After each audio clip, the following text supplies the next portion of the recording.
Hello everyone, आप सभी का स्वागत है आपके अपने YouTube channel current affairs by Ravi पर। फ्रेंड्स, आज के इस वीडियो सेशन में हम कवर करेंगे 9 अगस्त के इंपॉर्टेंट करंट अफेयर्स के questions. Most important daily current affairs के 15 इंपॉर्टेंट क्वेश्चन आज इस वीडियो में हम कवर करने वाले हैं। फ्रेंड्स, सबसे पहले हम जो है कल के क्वेश्चंस का एक क्विक रिविज़न करेंगे। उसके बाद हम कवर अप करेंगे डेली करंट अफेयर्स के मोस्ट इंपॉर्टेंट 15 क्वेश्चंस, जिसमें मैं आपको सभी क्वेश्चन से रिलेटेड जो भी इंपॉर्टेंट पॉइंट्स होंगे वो भी डिस्कस करूँगी, और जो भी एक्स्ट्रा इन्फॉर्मेशन मैं आपको जितनी दे सकती हूँ क्वेश्चन से, वो सभी आपको इस वीडियो में मैं कम समय में आपको बिल्कुल प्रोवाइड करूँगी।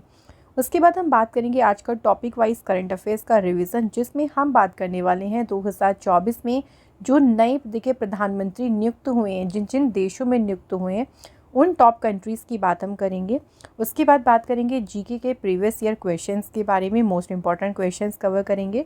और लास्ट में फ्रेंड्स, आप सभी को 2 क्वेश्चन दिए जाएंगे टेस्ट के, और फ्रेंड टेस्ट के क्वेश्चन के आंसर आप मुझे कमेंट करके ज़रूर लिखिए। तो इस तरह से जो है आज का जो है हमारा जो है डेली करंट अफेयर्स का सेशन रहेगा। फ्रेंड्स, अगर आपको आज का सेशन बहुत अच्छा लगे, बढ़िया लगे, तो इस सेशन को लाइक और शेयर ज़रूर करेगा। इस सेशन का जो पीडीएफ है वो आप लोगों को मिल जाएगा हमारे टेलीग्राम ग्रुप से। एक टेलीग्राम ग्रुप का नाम है करंट अफेयर्स बाय रवि। आप इसे टेलीग्राम पर सर्च करके ज्वाइन कर सकती हैं। तो चलिए फ्रेंड्स, अब बिना देरी से हम आज के इस इम्पॉर्टेंट सेशन को करते हैं स्टार्ट। सबसे पहले हम बात करेंगे कल के क्वेश्चंस के बारे में। तो एक बार हम क्विक रिवीजन कर लेते हैं।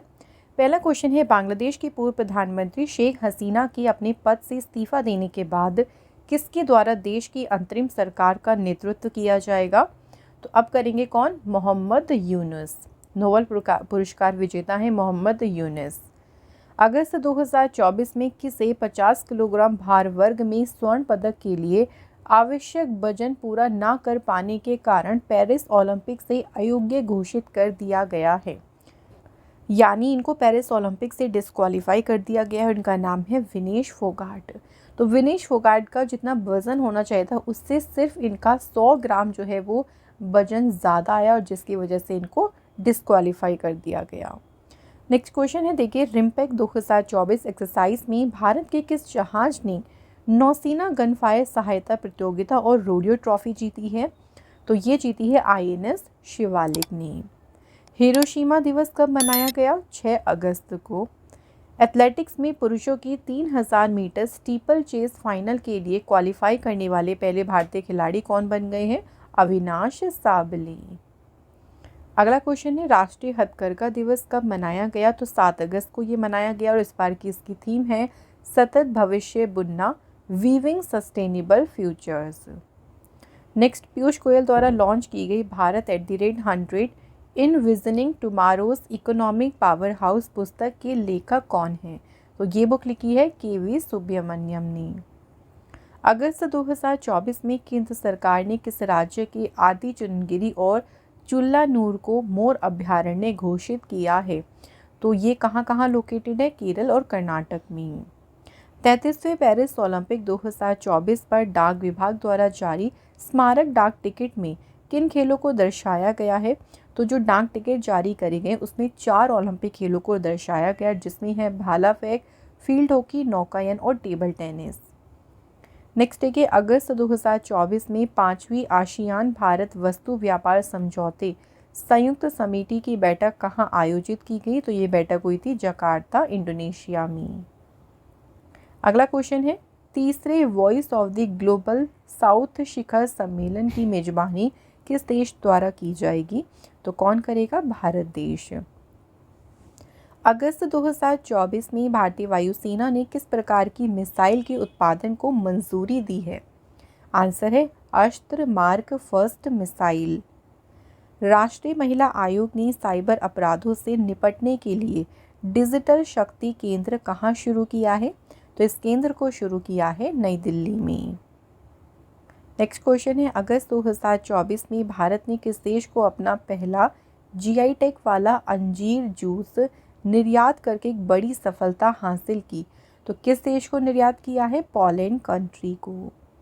नेक्स्ट क्वेश्चन है, विश्व स्वास्थ्य संगठन ने किस नाम से अपना पहला एआई पावर्ड डिजिटल स्वास्थ्य प्रमोटर प्रोटोटाइप को लॉन्च किया?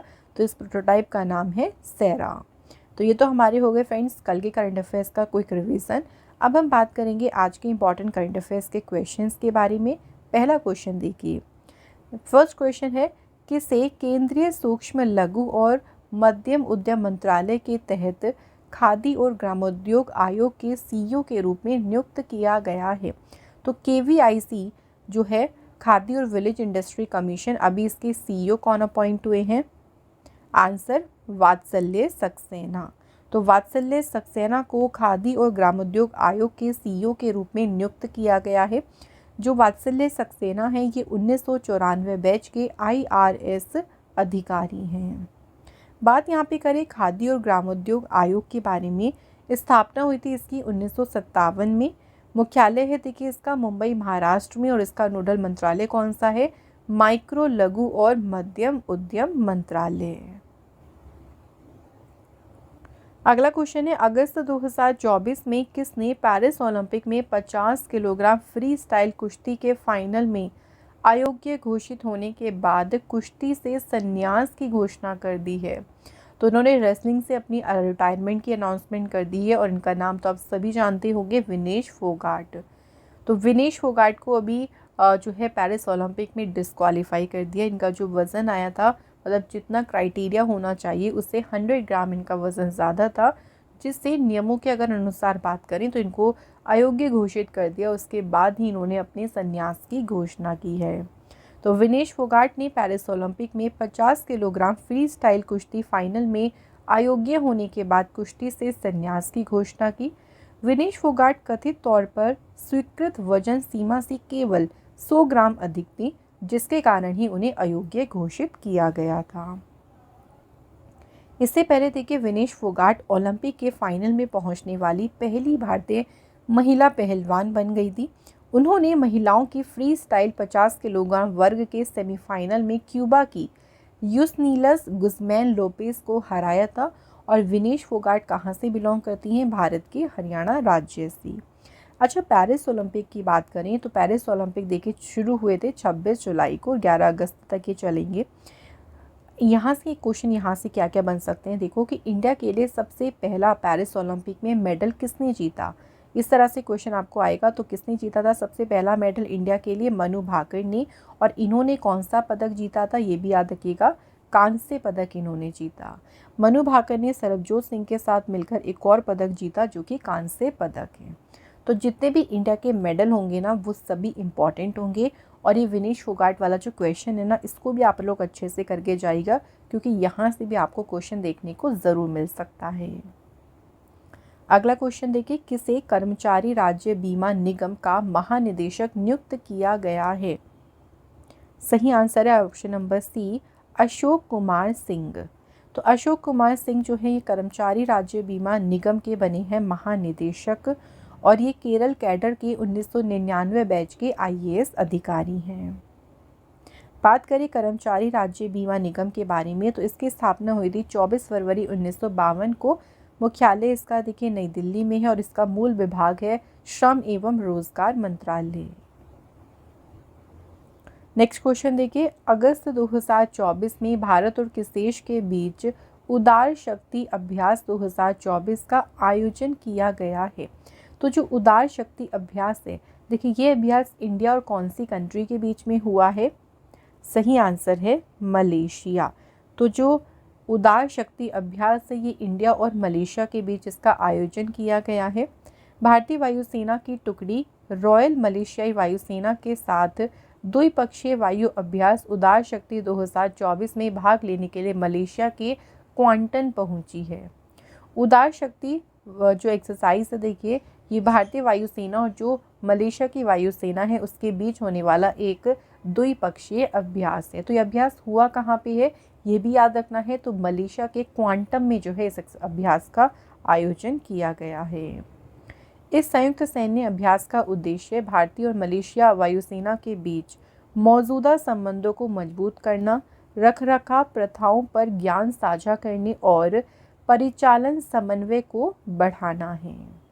मलेशिया देश की बात करते हैं। मलेशिया एशिया में लोकेटेड है। राजधानी यहाँ की है कुआलालंपुर। मुद्रा है मलेशियाई रिंगित और यहाँ के प्रधानमंत्री हैं अनवर इब्राहिम। भारतीय वायुसेना की बात कर लेते हैं। चलिए कुछ इंपॉर्टेंट पॉइंट देख लेते हैं। भारतीय वायुसेना की स्थापना हुई थी 8 अक्टूबर 1932 को। मुख्यालय नई दिल्ली में है और अध्यक्ष है विवेक राम चौधरी। तो जितने भी देखिए हम एक्स्ट्रा पॉइंट्स कवर अप करती हैं ना, यहाँ से क्वेश्चन भी आ सकती हैं, तो हम इसलिए आपको एक्स्ट्रा पॉइंट करवाती हैं ताकि हर तरह से आपको एग्ज़ाम के लिए प्रिपेयर कर सकें। आइए बात करते हैं नेक्स्ट क्वेश्चन की। किसे पीएमओ में अतिरिक्त सचिव नियुक्त किया गया है? पीएमओ का मतलब क्या है? देखिए, पीएमओ मीन्स हो गया office of the prime minister of India. तो प्राइम मिनिस्टर के ऑफिस के एडिशनल सेक्रेटरी अतिरिक्त सचिव कौन नियुक्त हुए हैं? सही आंसर है अमित सिंह नेगी।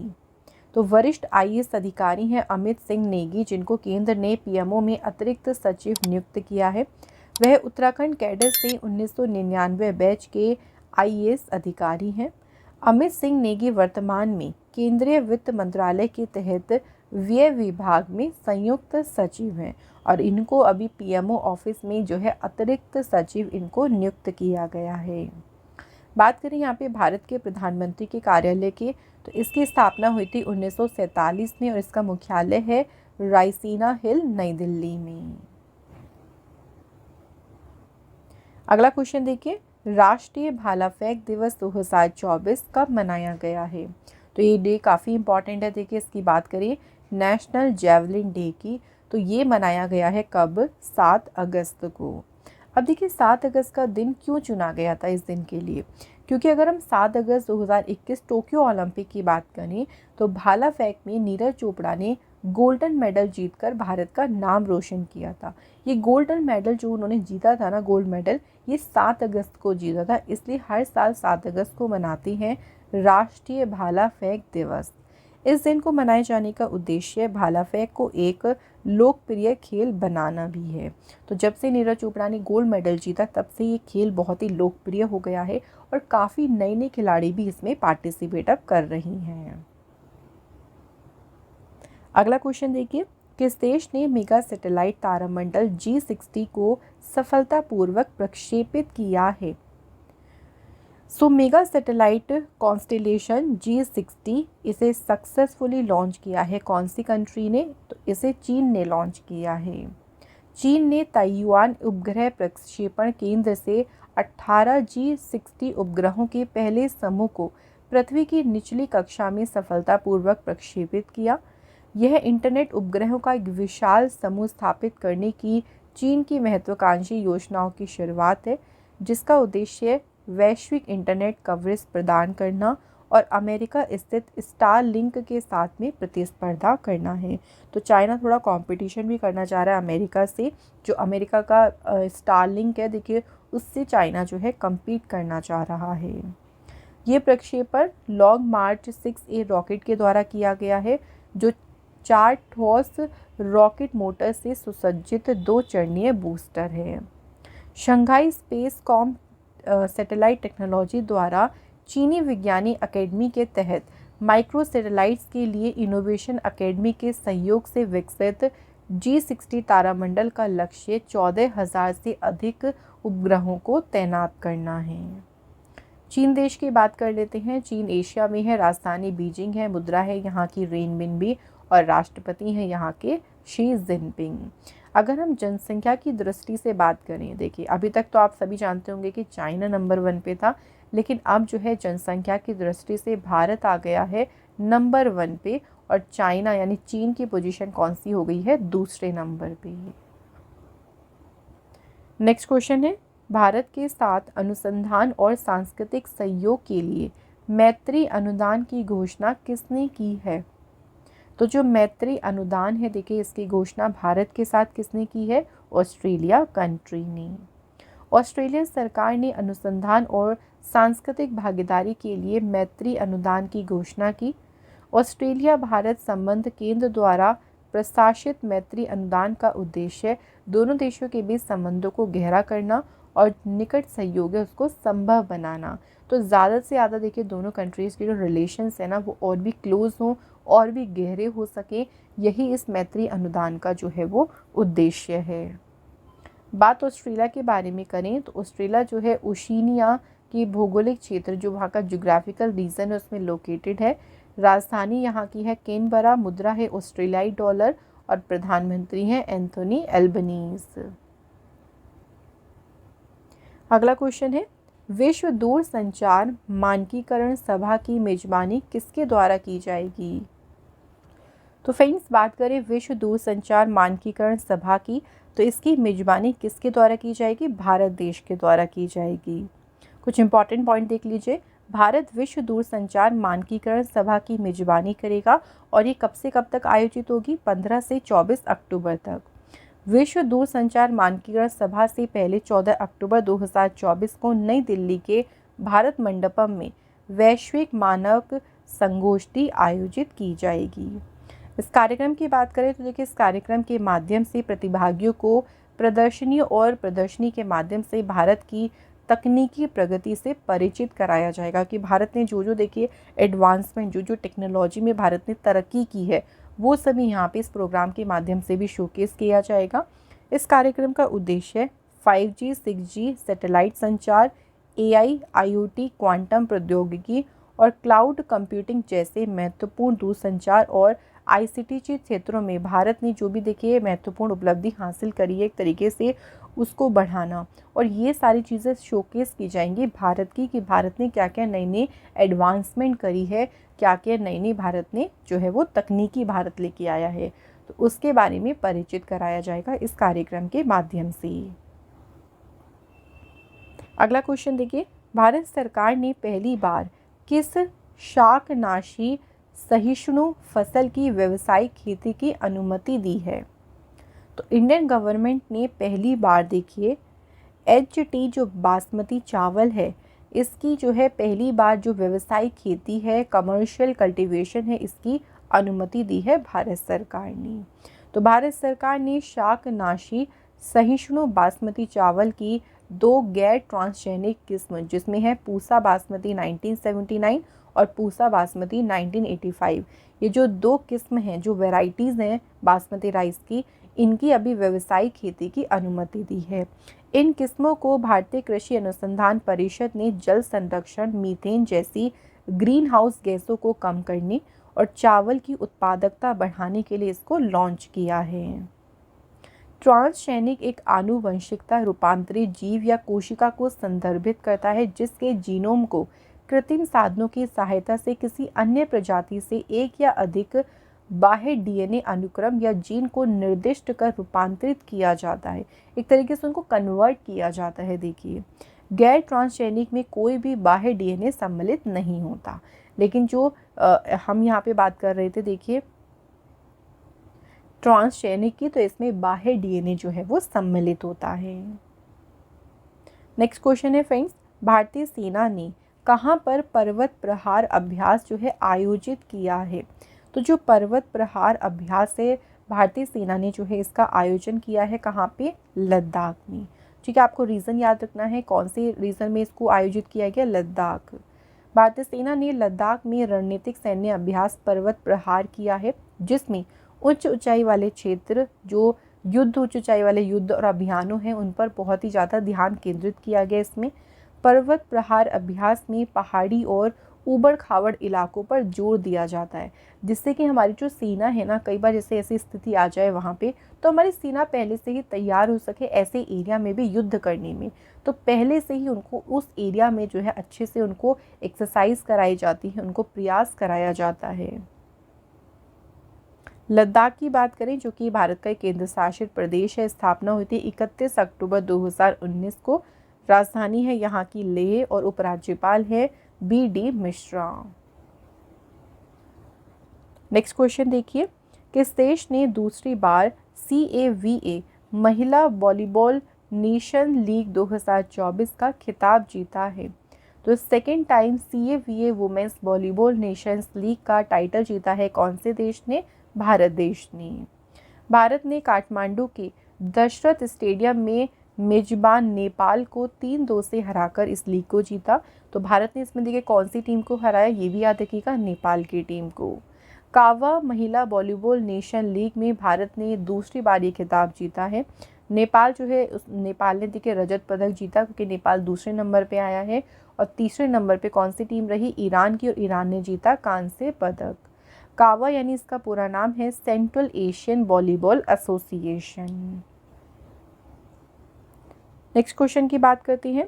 भारत तिब्बत सीमा पुलिस ने चंडीगढ़ स्थित अपनी परिवहन बटालियन में किस देश द्वारा निर्मित शक्तिशाली कामाज टाइफून वाहन का सफलतापूर्वक प्रदर्शन और परीक्षण किया है?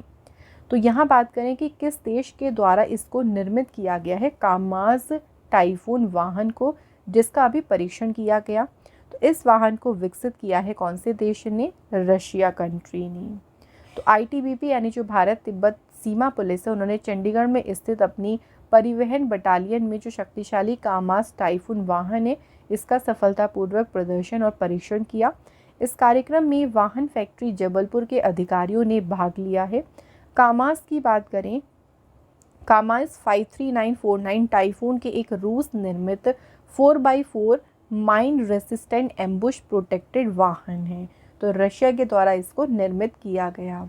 इसका विकास कामाज की सहायक कंपनी रेमडीजल द्वारा किया गया है। इसे बारूदी सुरंगों के उच्च जोखिम वाले क्षेत्रों में सैनिकों और सैन्य माल के सुरक्षित परिवहन के लिए विकसित किया गया। इसकी अधिकतम सड़क गति 100 किलोमीटर प्रति घंटा है तथा बिना ईंधन भरे ये 1000 किलोमीटर तक चल सकती है।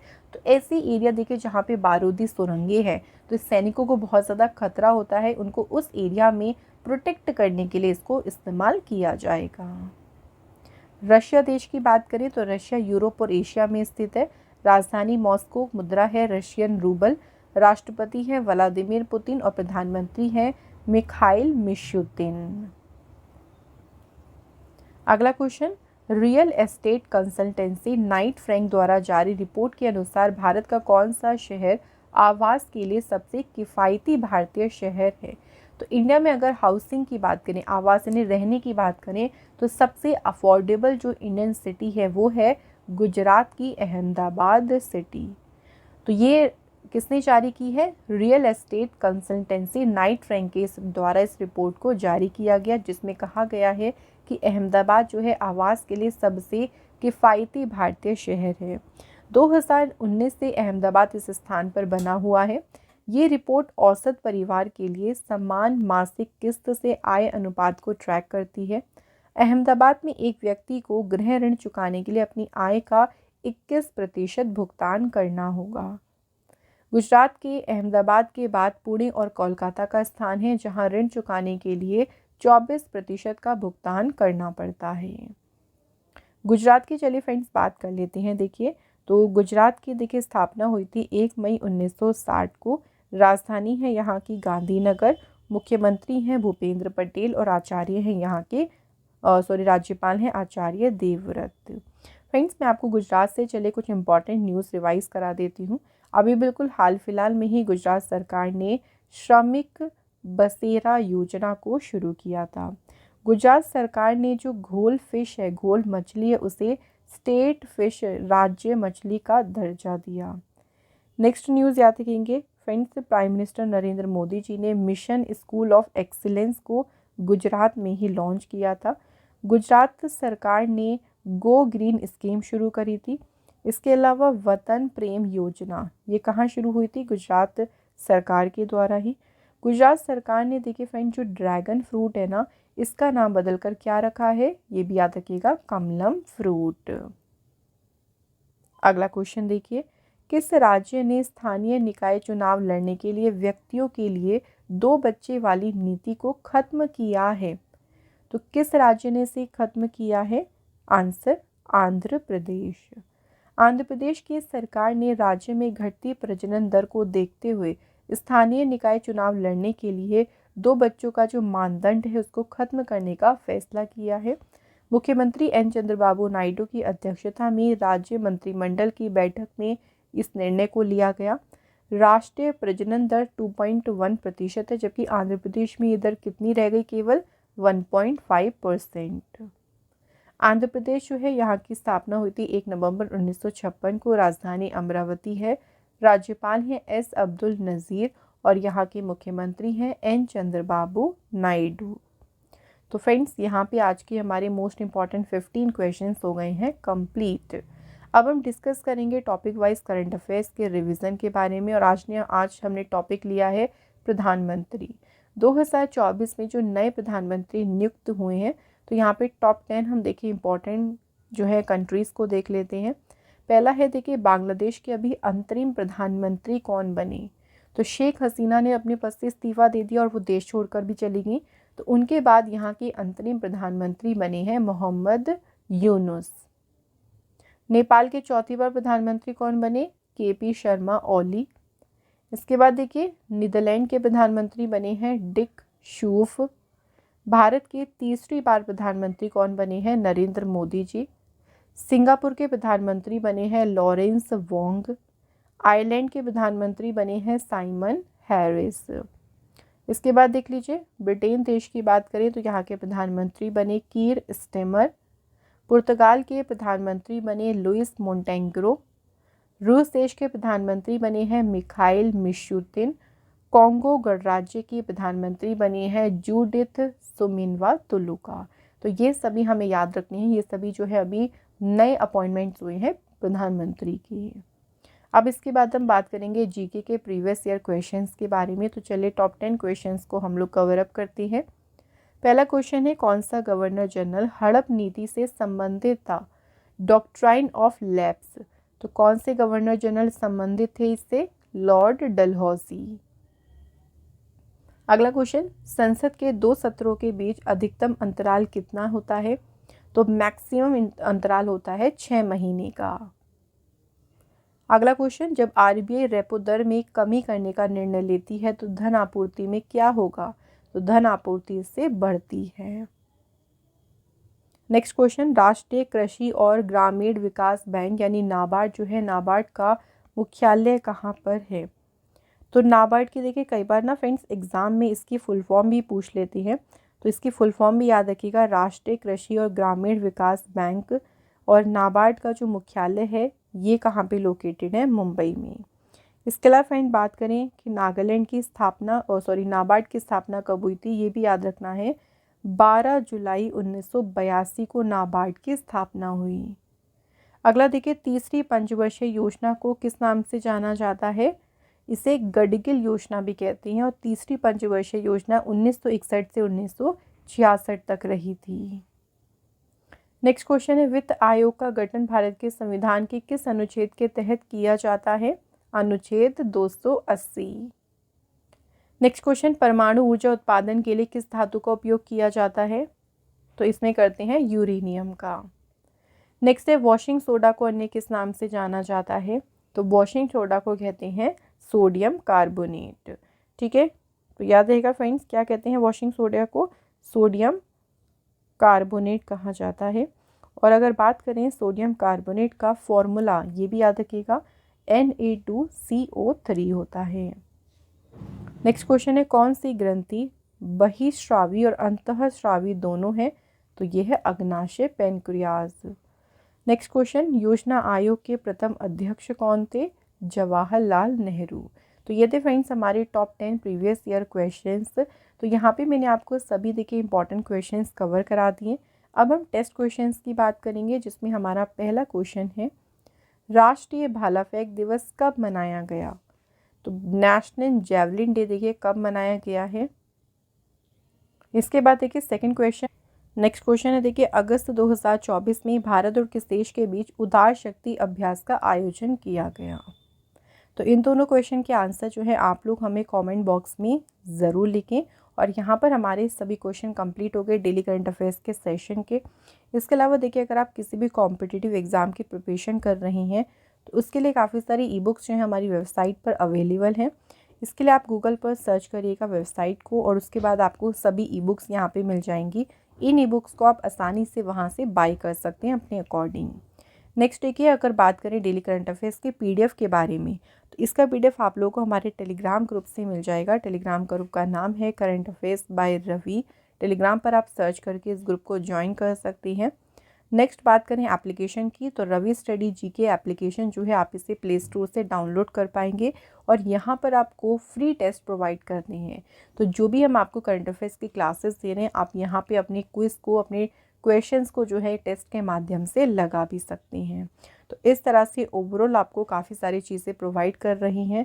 आप सभी जो है इन सभी को ज्वाइन कर लें, आप चीज़ों को डाउनलोड कर लें ताकि आप अपने एग्ज़ाम के लिए इनको प्रिपेयर कर सकिए। तो फ्रेंड्स, कैसा लगा आज का ये सेशन जिसमें हमने आपको मोस्ट इम्पॉर्टेंट क्वेश्चन समझा दिए हैं। अगर आपको आज का सेशन अच्छा लगा हो तो वीडियो को लाइक और शेयर ज़रूर करिएगा। ऐसे ही इंपॉर्टेंट सेशन में फिर आप लोगों से मिलेंगे। Thank you so much for watching this video.